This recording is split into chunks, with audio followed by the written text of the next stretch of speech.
11, 1. We're just factoring integers here. So we're going to be finding the positive factors, finding the prime factorization of things. Like I said, just factoring. So in example 1, it tells you to find all positive factors. You have positive numbers here. Normally, when you have a positive number, a positive times a positive is a positive, and a negative times a negative is a positive. So you would include all of the positive factors as well as all of the negative factors if it asked you to factor all of them. However, these directions are just asking for the positive factors. So we start with looking at 1 times what is that number. For example, 1a, we have 56.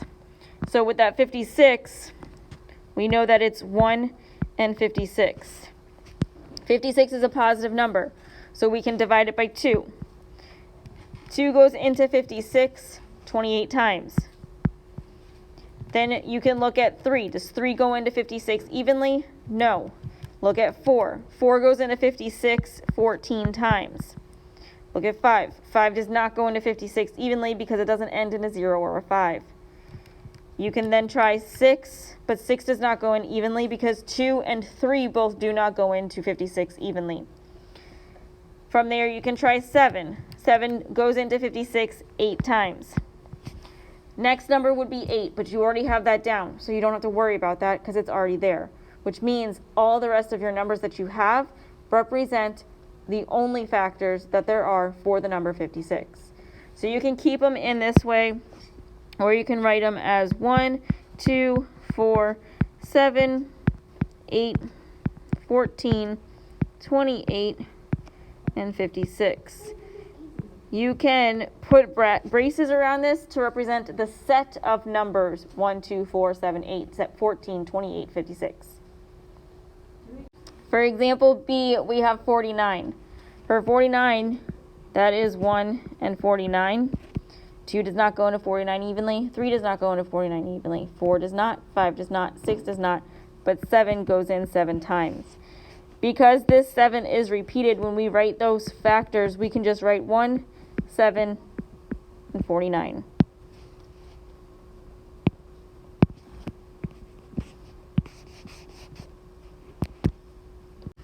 For example C, we have the number 68. So 68, we can start with 1. It would just be 1 and 68. Then we have 2 goes into 68 34 times. 68 is not divisible by 3. 68 is divisible by 4 because 4 times 17 is 68. 68 is not divisible by 5. It's not divisible by 6 either. 7 does not go into it evenly. 8 does not go into it evenly. 9 does not go into it evenly. 10 does not go into it evenly. 11 doesn't go into it evenly. 12 does not go into it evenly. 13 does not go into it evenly. 14 does not go into it evenly. 15 doesn't. 16 does not.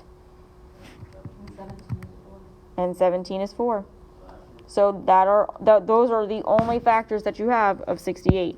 So you can, again, write it as a set of numbers of 1, 2, 4, 17, 34, 68.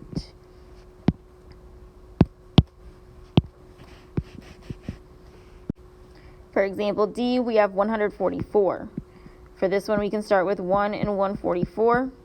We have 2 and 72, 3 and 48, 4 and 36.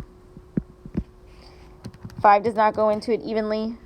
2 and 3 are both divisible by it, so 6 goes into it evenly 24 times.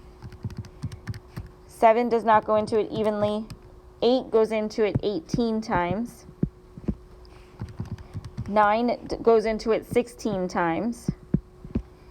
10 does not go into it evenly. 11 does not go into it evenly, but 12 goes in 12 times. So your set of numbers here is 1, 2, 3, 4, 6, 8, 9, 12. You only have to write that 12 once. 16, 18, 24, 36, 48, 72, and 144.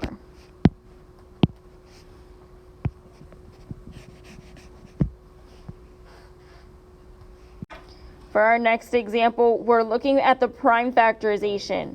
Prime factorization is just a multiplication expression representing that number using prime numbers. So all of your numbers within your multiplication expression that represents that number that's given to you are prime numbers, which means the only numbers it's divisible by are 1 and itself. So if we look at example A, we have 504. 504, if you don't know exactly what times what is 504, you see that it is an even number. So automatically it's divisible by 2. So you can go 2, hold on, 2 goes in 252, no, yes, 252. If you didn't know about 252, again, it's an even number, so you can divide it by 2. It's 126. The 126, you see 12 and you see 6 there. We can do 6 times 21. The 6 is 2 and 3. The 21 is 3 and 7. For prime factorization, you will write every single prime number that you have. You have a 2, another 2, another 2, a 3, a 3, and a 7. So you can do 2 times 2 times 2 times 3 times 3 times 7. Now, you can write this using exponents. You have 3 2's here, so that's 2 to the third power. You have 2 3's, so that's 3 squared, and then that 7 goes down. So in prime factorization, using exponential form is the 2 cubed times 3 squared times 7. For example B, we have 225. 225 ends in a 5, so we know that anything that is divisible by 5 ends in either a 0 or a 5. So we can start this one by dividing it by 5. 5 goes into 22 4 times with 2 left over. 5 goes into 25 5 times. So that's 5 times 45. The 5 is a prime number, so if you want, circle it now. The 45 is not prime. It is divisible by 5 and 9. The 5 again is a prime number, but 9 is not. So factor out the 9. 9 is 3 times 3. Both of those 3's are prime numbers. So we can write this as 3 times 3 times 5 times 5. However, using exponents, that's 3 squared times 5 squared.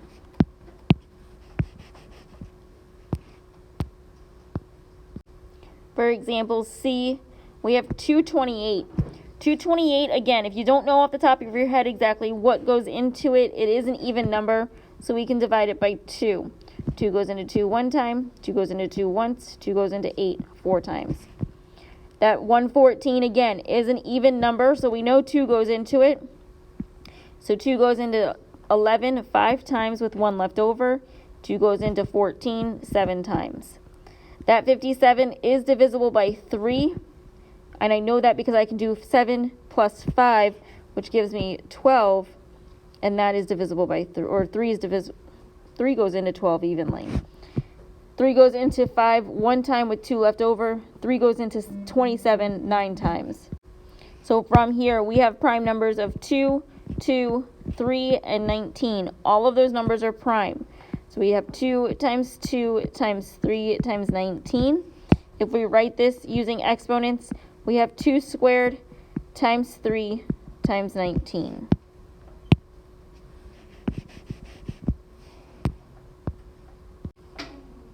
Our last part of this lesson goes over finding the greatest common factor from 2 or more numbers. There's a couple ways of doing this.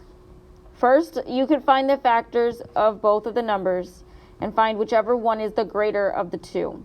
That's the way I typically do it, but a lot of times it takes a lot longer.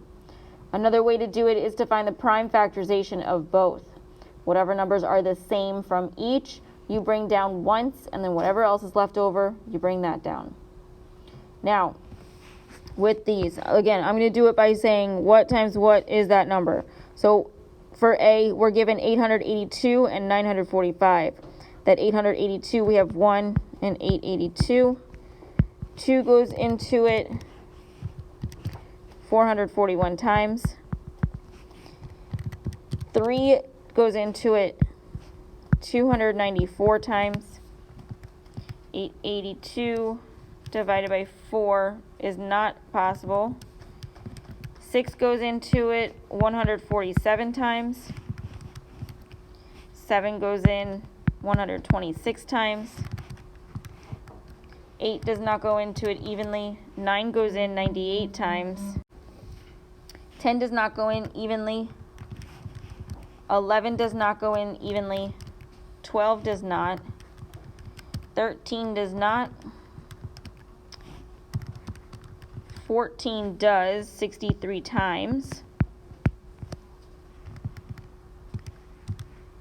15 does not. 16 does not. 17 does not. 18 goes in 49 times. 19 does not. 20 does not. 21 goes in 42 times. 21, 42. 22 does not go in evenly. 23 does not go in evenly. 24 does not. 25 does not. 26 does not. 27 does not. 28 goes in 28 times. All right, so those are all of our factors for 882. For 945, if we divided that by 3, we get 315, so that's 1 and 945. It's not even, which is why we're not doing 2. 3 and 315. 4 will not go into it. 5 goes into it 189 times. 945 divided by 6 does not go in evenly. If we divide it by 7, that's 135. 945 divided by 8 does not go in evenly. Divided by 9 is 105. 945 divided by 11 does not happen evenly. We can divide it by 12 and that doesn't work. 13 doesn't work. 14 does not work. 15 goes in 63 times. Now, I realize here, if I look at my greater of the two numbers, the 945 does not occur within the 882. The 315 does not. The 189 does not. The 135 does not, nor does the 105. However, the 63 is in both of these factors. So my greatest common factor between these two is 63.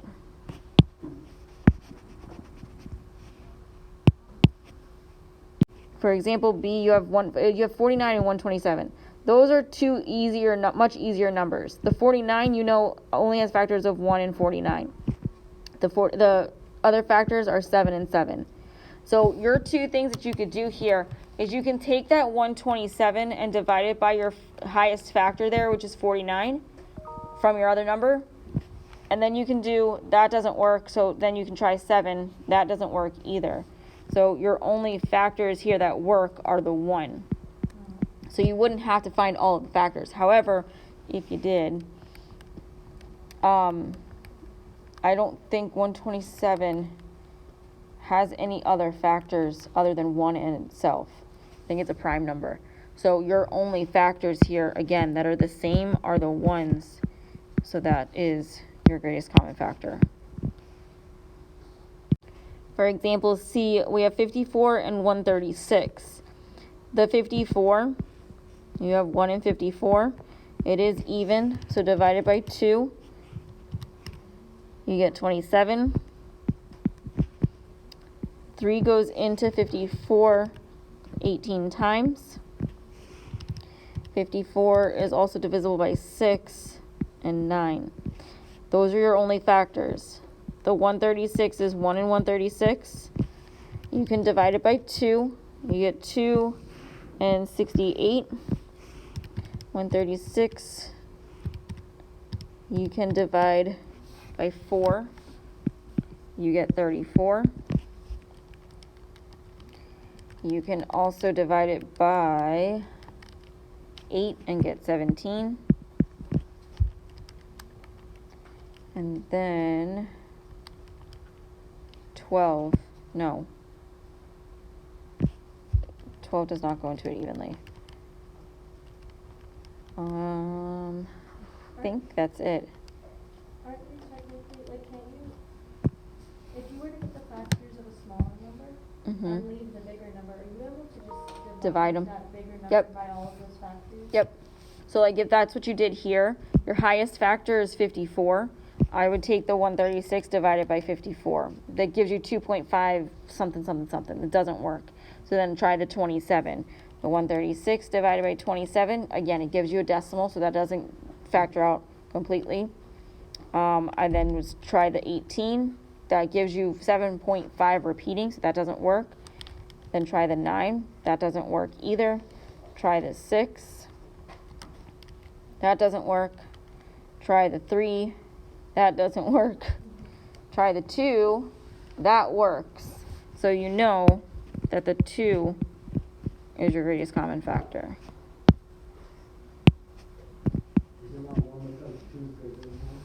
Yes, greatest common factor. So you want the highest number that you have that's the same for both.